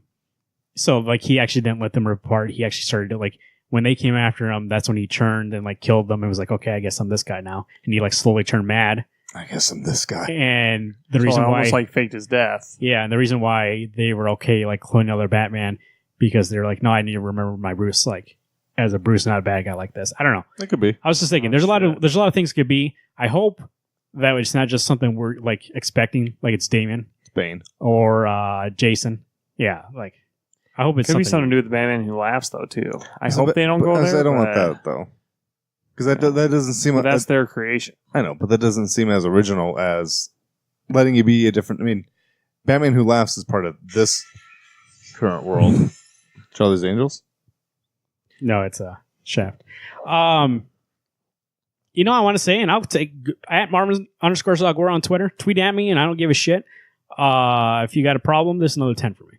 I agree. 10. Yep. I mean, So guys, the books we picked this was week, the strongest week minus I've- one, I'm like, holy shit, it was just jam after jam after jam. And that's great. I said this is the strongest week we've had in a long time. I will fight anybody who tells me my 310s, Hulk, Doomsday Clock, and this aren't perfect books. Yeah. I had what, 4? You and I had 4. Yeah. So It's everything I want out of those 3 books. That's why you Perfection give of it a a 10. Mm-hmm. Like, there's nothing else that I like. When I think back over this issue, I was like, yeah, could have gone another way. I think my thing is that I almost make a 10 be. I'd read this book again. I'd Yeah. gladly Oh, read yeah. this. That's what I was issue going to say. again. I want to read. I'm definitely want to read Doomsday Clock again. And this book too, I want to like read again. Yep. That's kind of why I want it physical. So I can kind You of need just to get stare the at it. physical. Keep going. Yeah, this is probably going to be the first Black Label book that actually ends. Wow. Yeah, I can't believe there's only going to be 3 issues. It's going to be an insane ride. It comes out every other month, right? Yeah. Oh, it does? I believe Oh. so. Oh. I believe that's how the Black Label. Yes, books because are. I just finished Interesting. up that order. Yeah, it's every other month. Oh. And it's 2. Oh, away. We got cool. Superman first year 1 coming soon, and then they just announced a new Joker Harley series called Enter Sanity or something like that. Oh. And then someday we'll get the 3 Joker story. That, and then someday we'll get Batman Damned #3. So I know. It was supposed to come out. We're still waiting for a Creature supposed of to the come out Night in June and it number got 4. pushed back. Yeah. well, that's not Black Label. I was just like, Oh, I see. You're talking about Black Label. Yeah. Well, they had to erase all the dicks. That we're they gonna talk did. about every single book. I'm still waiting on Black Monday Murders. So Oh, jeez. books Book's never coming out. Now he's doing X Men. No. Last book of the night, we got Black Panther number, I can't remember. 10? Written by Ta-Nehisi Coates with art by Jen Bartel. 12 might be 12. 12, yeah. Who fucking knows? We finally have the fill in the gaps of why T'Challa ends up in space. Space. First off, before I even get into the story, Jen Bartel's art in this issue was, as Alex would say, aces. Like, just absolutely 12. amazing. It was 12. The way that he makes all the characters look, like, even, like, Storm, like, looks so, like, wow. Like, these all look like gods, like, the way that Jen Bartel draws them. Well, I think it was from issue 6 was one of the best looking issues in a long time. And when we had talked about this on the forecast, or we had talked about it on something else that Jen Bartel was coming back on, I thought, hell yes, this issue will look amazing, Mm-hmm. and it delivered. Yeah. I think, like, she's going to be one of the bigger names just rising. Like, she's just doing incredible. Well, I think, I mean, if you're not reading Blackbird, that book it's beautiful. It is so The good. art is fantastic, and a lot of that does deal with the colorist in that book. But in the coloring was great in this issue, Mhm. and Is it Jordy? was it Jordy? I don't know. Oh, let me look. You keep talking. Well, well, yes. Well, so getting into the story, so the story opens up with M'Baku talking to the leaders of the planet of Ogwe, It's and mermaid their people. plan is to lure N'Jadaka to the planet, but have already evacuated all of the Wakandans and then blow it up. They're gonna kill Killmonger. And M'Baku's like, why? This doesn't make any sense. Like, you're going to murder a lot of people. And he's like, that's the point. We're going to evacuate people. That's what blew my mind. Garrett, we're gonna evacuate everybody, and then we're gonna lure Killmonger. But you're gonna kill everybody. No, we're gonna evacuate everybody. Yeah. and then we're gonna blow it up. I know, but so you're destroying an entire planet. I suppose. You Rather than trying to defeat your opponent, you're giving up. You're taking the cheap way out of just Yeah. destroying everything. You're like, well, we'll just leave, but then we'll kill him in the process. So that part was interesting. That's kind of just keeping you interested in like the current story. But the most interesting aspect of the story is T'Challa's backstory on him coming to Space Wakanda. I think she colored herself, Jen. Yeah, She did it herself? Yeah, That's Oh, okay. awesome. Looks great. Art looks great. At least I can't find So anybody credited. So T'Challa, like basically, so Wakanda is probably most well known for being the source of vibranium, but vibranium came from space when it landed on Wakanda. Space. And so basically, there was all these factions growing that don't trust T'Challa as a king. And so to prove that Wakanda is more than just vibranium, which is part of the story, I was like, what? he's trying to find the source of vibranium to be able to study it more. And I get that. And Shuri, like, he was trying to explain to Shuri, like, hey, we're more than vibranium. Like, our nation's not just solely about vibranium, which is why he, starts studying where it comes from, and he sends a team out there, and then they never see that team ever again. And T'Challa regrets that because he sent innocent people on a quest that he didn't think would be impossible to accomplish, and no one comes back. Yeah. So he feels like he's tasked with having to go out there, and he struggles. He talks to his family members. He talks to his wife. Says, "I need to go find this. I need to see what happened." By the way, I miss T'Challa being married to Storm. Isn't he still married to her? He left while they were still married? I guess so. I guess maybe in this one, but last I knew he wasn't with her Yeah, I was anymore. going to say, I don't think before they got weren't. divorced They at some did? point. Okay, so that's a little weird then. But who's to say when this time period is? When you travel, That's Well, it could be the thing. before, yeah, black hole, true. he may have traveled back in time. True. He doesn't Since remember he's person. currently in the Avengers book and stuff right now. Yeah. So basically he goes out there. He's with, what's his face from the new Avengers run in Avengers Manifold, Yeah. right? Because that was the lieutenant that worked for Killmonger. Huh? It was Manifold. Right now, but before it was him and T'Challa were going up Yeah, to space. Right. And Oh, then, that's right. This is in the past. right. And so they head into space. They go through like a black hole. And then T'Challa wakes up at Space Wakanda. Yep. And he's greeted by N'Jadaka saying he doesn't know that he's T'Challa, or maybe he does. And he's like, "Welcome to the Space Empire of Wakanda," blah, blah, blah. I must have missed that part. I must have missed the last little bit that was Killmonger. Yeah. Okay. It's not M'Baku. Well, and that was the thing. It didn't look like anybody knew. Eden. Because he says he's the Eden? Emperor. Manifold, he calls him Eden when they're. Oh, okay. Before they- Fuck, we like Manifold sounds way cooler. Ah. Yeah, but if you were a superhero, I wouldn't call you by your superhero name. Why Call you not? Alex. What the fuck? Unless we're in public, we're in the same fucking ship. Well, I suppose if we're on the ship, we're in the hideout. I suppose You we. think what would be a superhero name? Just pick them. I don't know, Apex. Apex. You think I'd be like, hey, Apex, or I'd be like, hey, Alex? I'd say Alex. I probably actually, you know what? I might keep it Apex. That way I don't fuck up when I'm in I'm public. gonna say I'm you'd like, end up just calling me my real name in Hey, public, Alex. and then Oh, I okay. get stabbed. Hey, AP. Works either way. So. Shit. I thought this was great because, I think what we've all been wanting to know is how did T'Challa get to this place? Yeah. How does he not remember who he is? Yeah. Good stuff. And we realize it all comes down to Killmonger doing what he does best. He captures T'Challa right away. He welcomes him to Space Wakanda, but clearly turns him into a slave right away. So maybe he does know that he's T'Challa because his mind's wiped. And so maybe he's the one that instigates all of this to this point. I liked it. Jen's art was great. I like kind of seeing the backstories because we're going to propel us to the end of this arc. Even though this is like the second, I think, arc of this series, I feel like the whole thing is all one arc. Yeah. These are like mini arcs. I did actually see, I don't know if you guys consider this spoilers or not, but this whole storyline with the Space Wakanda ends on issue 15, and then it starts a new thing. When I was trying to look into I'm cool with issue that. 12. So. Well, I saw that the next arc is him making contact with Earth, so this must be before or something. Yeah, so the next issues lead to him trying to get back to Earth. So issue 15. In all honesty, not a spoiler, because at least there's a light at the end of the road. I was getting a little burnt out. Obviously, the Jen Bartel art really did kind of reinvigorate my excitement for this book because I was drowning in the mud. Mm-hmm. So I would this would be an 8. This is a good issue. Did you say driving in the mud? I was driving in the mud. Drowning in the mud. Sorry. Oh, okay. Enunciation. I promised these guys I would talk about it. I would give it an 8 too because I thought the beginning was, I don't know, it was interesting, but like doesn't make a whole lot of sense that this rebellion faction, instead of like fighting like they've been doing, they're like, well, the only way we're going to win is we evacuate the planet and blow it up when he's there. Like, Maybe another thing that might propel you to the end.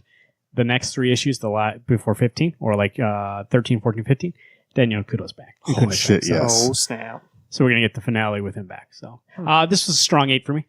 I like the art. I think this is the first time we've all agreed on literally every book except You for say 8 Ascender. too? I wasn't paying attention. I was Eight. looking up that. Yeah. 8's 10, 10, 10, 10, 9. Do you think possibly? Do you think Black Panther's favorite planet is Mercurus? Could be. Might be one of the water planets. Yeah. Pluto. Anyway, Yeah, I mean, it is I was good. just trying to think of other. He calls other planets. Mercurus, water planets. It is good. You can name one if you but want. I'm so excited for them to like kind of get back to Earth and figure out what's going there. Will there no longer be a colony in space of Wakanda? Will there be some kind of deal between the space colony and Earth so that like vibranium shipments return and then I don't know. we'll find Possibilities. A lot of possibilities. This is one of those books that I'm excited to see where it has to go, but I'm ready to see where it goes. Goes next. Yeah. Name it up from a mom if you want. Doris. Doris Pringle Rule. There we go. Black Panther number 12. Doomsday Clock number 10. Stevie. Heroes in Crisis number 9. No, I did Doomsday. Shit. I don't know why I pointed at you. Cinder number 2. Yep. And Batman Last Night on Earth number 1. Immortal Hulk, number 18. And I already said mine too. Those are the books we got this week. We read this week.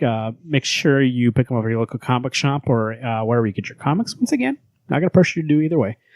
Do you do what works for you? Sometimes, you know what, you get an issue though, and you want to get a physical, go get a physical copy. Like that Prestige. That was an error on my part.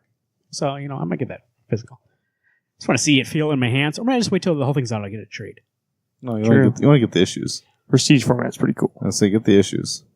It's got ads in it? No. No ads? Nope, no ads.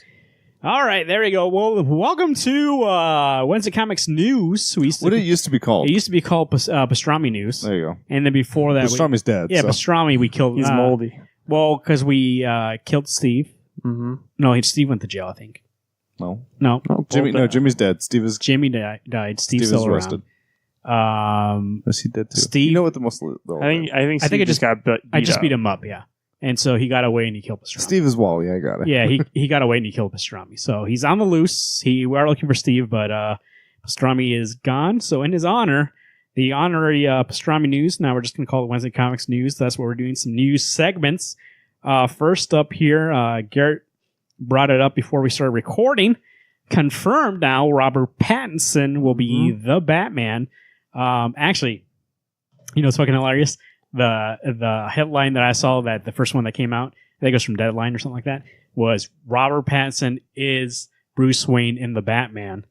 And I was like, do they not realize that he is Batman too? Because it just said Bruce Wayne. It is a Bruce Wayne / Batman. But they also confirmed in that, I don't know if you know this, that it's going to be a trilogy.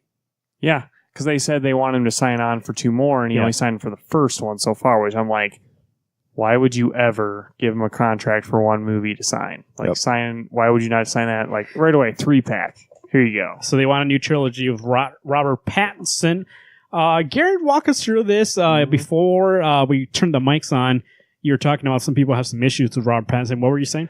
Well, I think a lot of people think of his most popular entry in his acting career, which would be Twilight.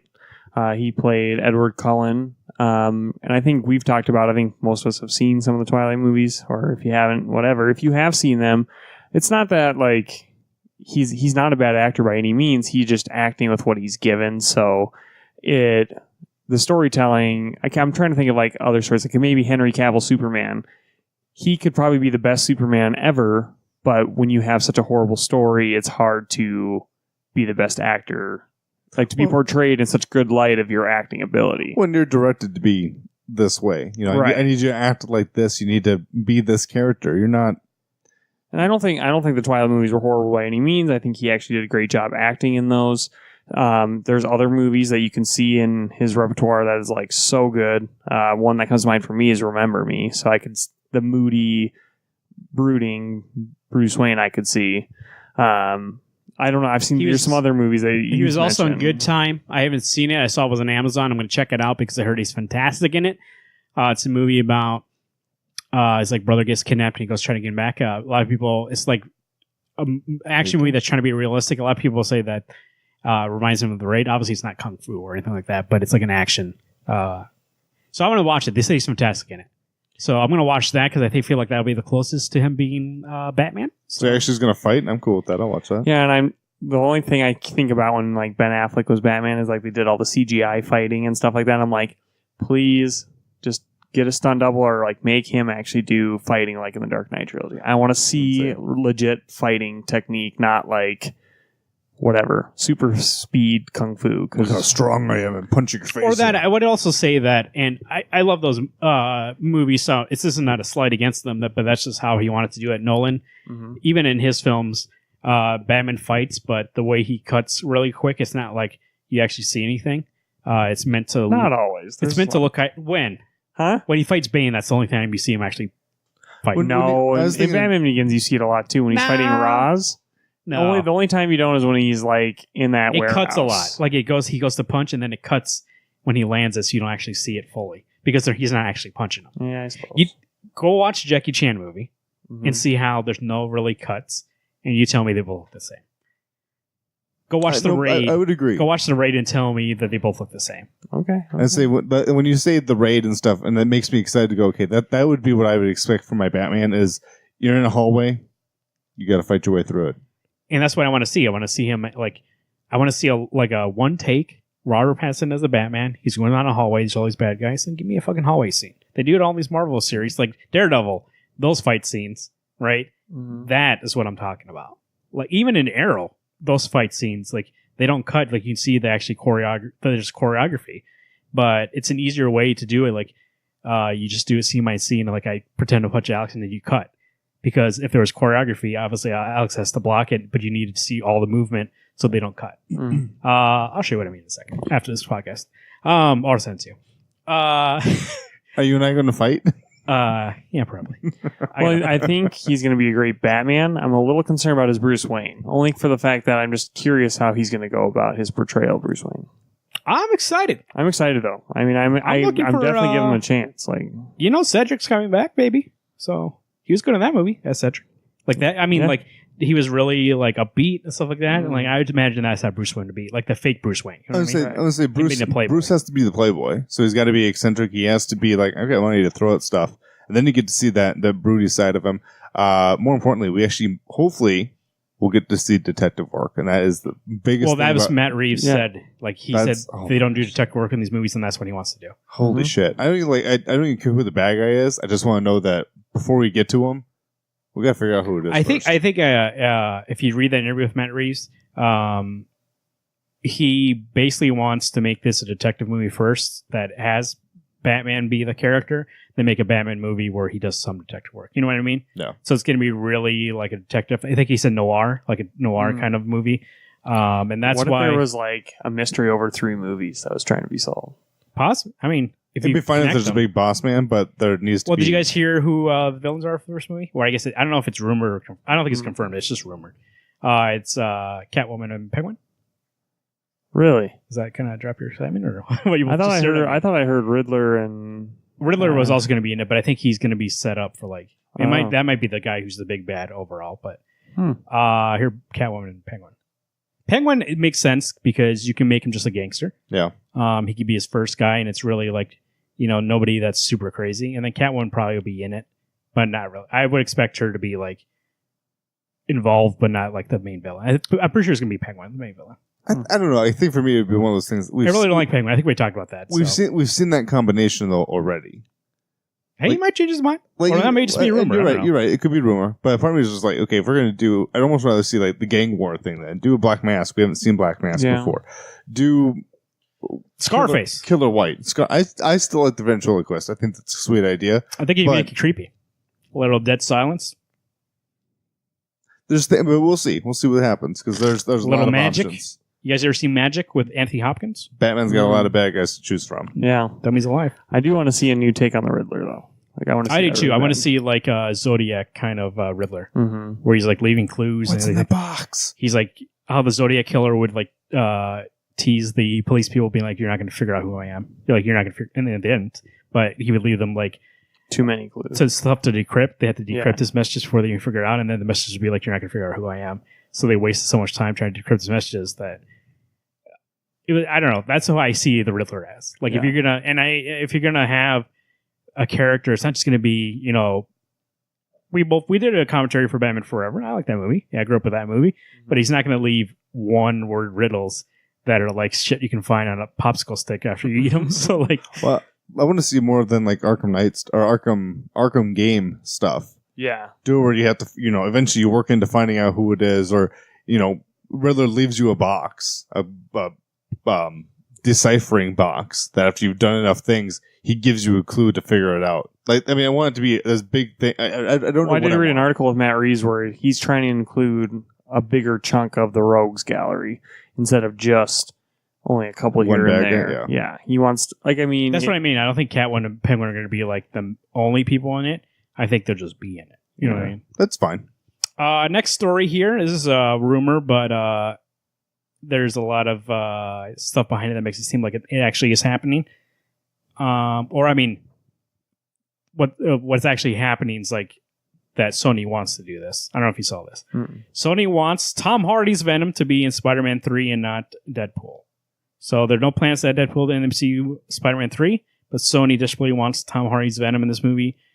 So they want to have him show up in that movie. Which, I mean, Sony and Spider-Man, the third Spider-Man movie and Venom, once again, they're trying to put Venom in a Nope. Spider-Man movie. Like, it's not the creative choice to put him in there. They're just Sony. What's with Sony and their love for Venom to, like, push him into the Spider-Man Venom's movies, a fine character, but I think they just realized that they just destroyed in the international market I was going with to say Venom, Venom, and they're like, just made a like, lot we of got to money. have Venom in that movie. But that Venom is not really a villain. So would they just like team up or what? Ew. I feel like it'd be more like a cameo. Then you'd end up doing what Ultimate Carnage or whatever it's called, where they end up fighting Carnage. I don't want. No. Well, see, I think at the end of the day, Marvel will say yes or no to it. Yeah. So actually something I found out from this article, which I didn't know, was that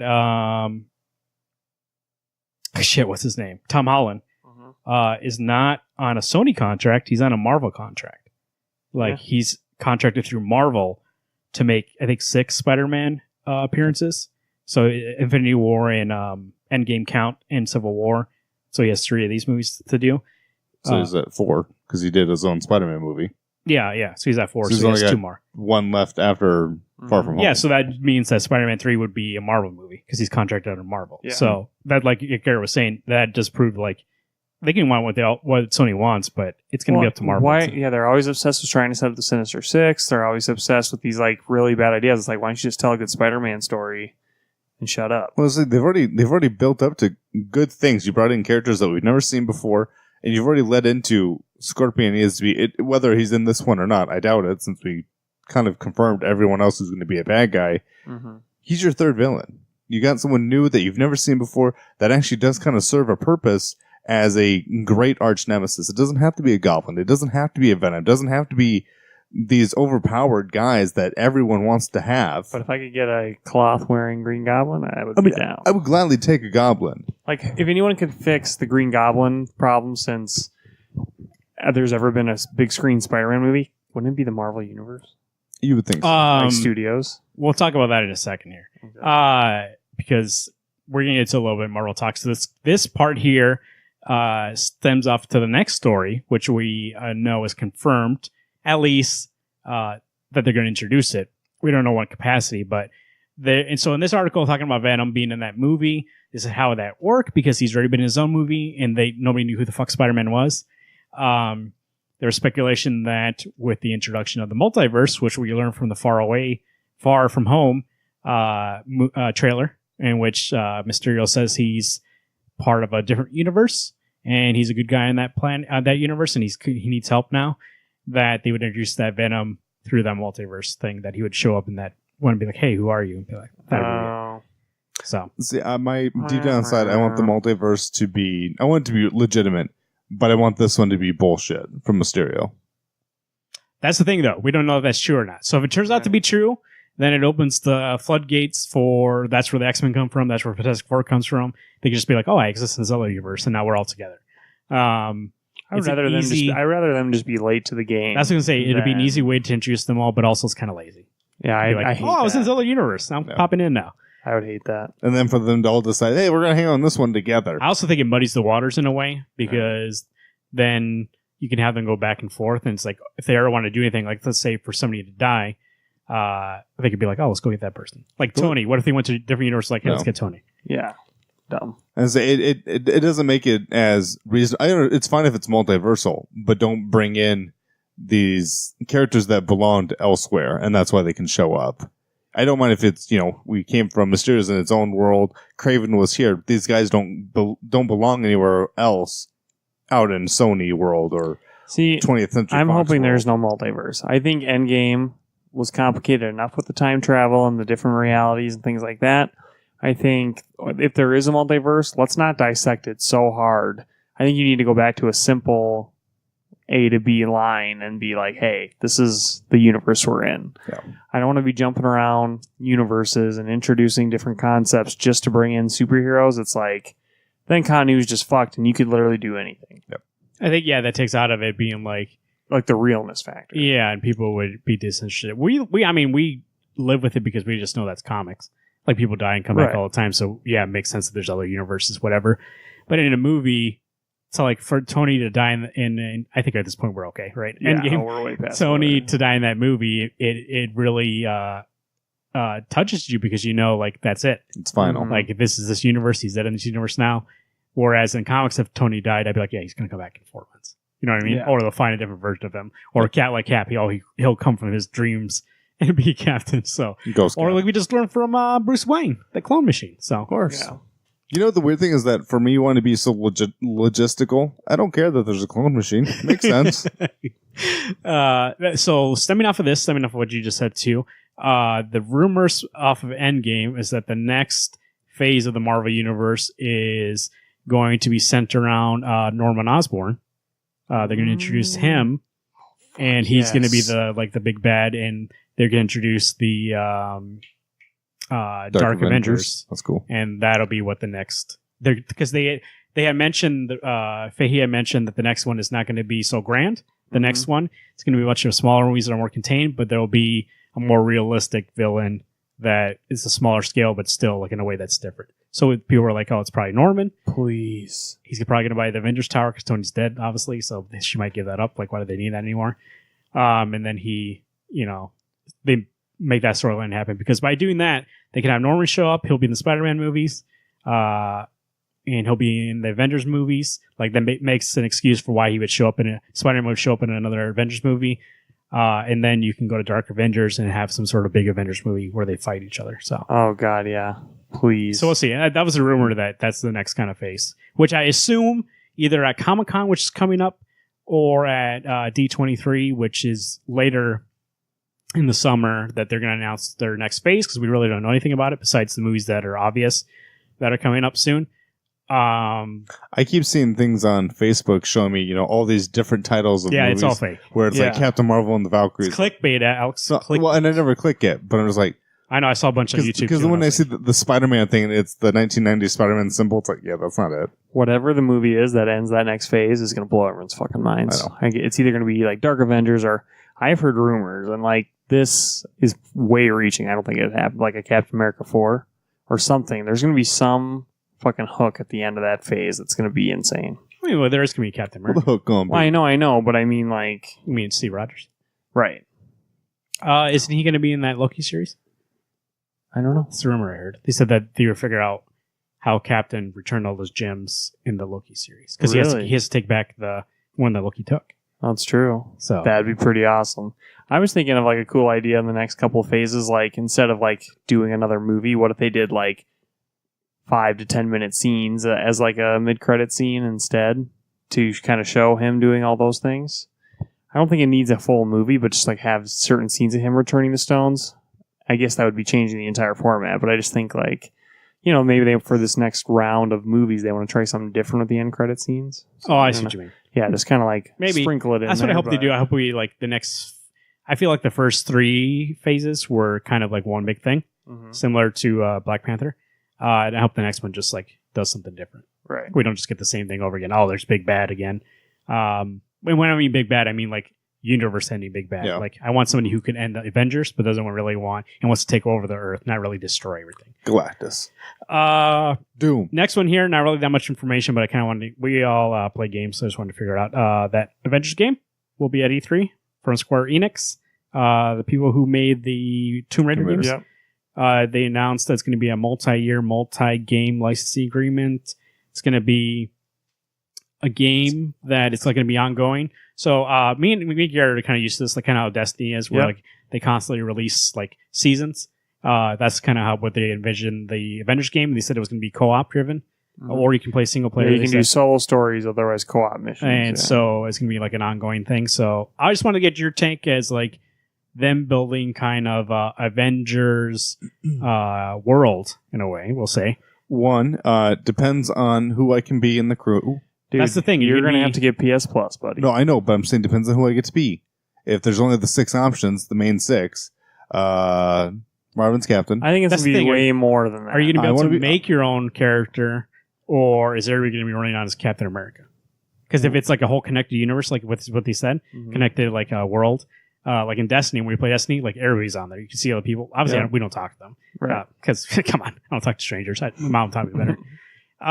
But you see other people. But if you could be like a specific character, there would be like 50 Captain Americas like in New York. Maybe Spider-Man. So, but then again, there's so many characters. Right. I feel like they're Like going to open the floodgates. if they made it so like, hey, every single Marvel character that's ever existed, you can pick. Then fuck, you can be like Cosmo the dog. Oh, I'll be Pizza Dog. It's going to be amazing though. Like I've I'll been be thinking Hawkeye. that is like they've had Injustice for like Justice League stuff. There's not been a good Avengers game sans Marvel vs. Capcom in years. You guys like those Tomb Raider games? Is that a good studio? Yeah, I haven't played the third one. I've played the first one is great. I haven't finished 2. 2's pretty good. 3 I will eventually get when it's cheaper. Couple more here. We're kind of running a little bit long here. Batman writer Tom King is going to co-write the New Gods movie. So what do you guys think about that? Tom King. It's DC. Who gives a shit? Well, he did write Mr. Miracle, which is one of the New Gods. So he's going to be writing that movie. Well, he wrote the New But- Gods book too, didn't he? Wasn't there the Omega Man? It's a Mega Man. Mega Man. That's But doesn't that deal with New Gods at all? No. That's Kyle Rayner being the White Oh. Lantern. yeah, it's about lanterns. Um, What do you think? So he did a lot of New God stuff in Mr. Miracle. So he's going to be able to do that for the big screen. He's never really done anything like that. I'd say that's the only thing is, he can write these characters. I guess he's fine. co-writing. He's co-writing it with the director. So I don't know. I mean, he's wrote some great epics, but he's also wrote some. Disappointing endings. Yep. So I don't know if I really trust him to go from the comic books to the movie script that quickly. Another thing is we're going into the DC world. Yes, there's been some decent movies that have come out of it. We're getting reamped Batman and stuff. Wonder Woman's been fine. Aquaman, Shazam. There's things that are good, and maybe we're on the uphill, up the hill now instead. But New Gods, it's kind of like getting into the Eternals from Marvel. If that were to happen, I don't know enough about it, and the excitement for me is very minimal until I see more things, and things seem to be more solidified. There's nothing to be excited about yet. yeah, I don't know. Yeah, I can tell you what that I'm going to be playing Riddler in the new Batman trilogy. Yeah, no, what you're saying, is absolutely how I feel too. We should wrap this up because it's A, getting super fucking hot in here, Yeah. Yes. and then B, I really have to go to the bathroom. Okay. I hope you leave that in the show, 'cause that's 605. great. I'm going to leave that in the show because people need to know how I'm rushing along here. Wednesday Comics 605 at gmail.com. Twitter is at Wednesday Comics, at Garrett2188, at Alex Mastrello, at Marvin_Salguero. Find us on Facebook at Facebook.com/Wednesday Comics Podcast. You can visit our sponsor, that is rootsofswampthing.com, and use Swamp Thing series hit the DC Universe. So go there and figure out what he thought of it. Might hear from him on our show pretty soon too. We'll let you know. Make sure we have a book club. Wednesday Comics League of Extraordinary Gentle People proudly presents Marvels, written by Kurt Busiek with art by Alex Ross. There you go. 605-215-1849 is the number to call us. Leave a voicemail about that or anything you want to. Subscribe to the show on everywhere you can get your podcast. But you know what? It's too hot to think of an ending for this show, and I got to go to the bathroom, which makes you know when you really got to go. You get all hot and stuff. So I'm like a volcano right now, and we get a blast off. My name is Marvin. I'm Alex. I'm Garrett. Hey, everyone. Keep turning those pages.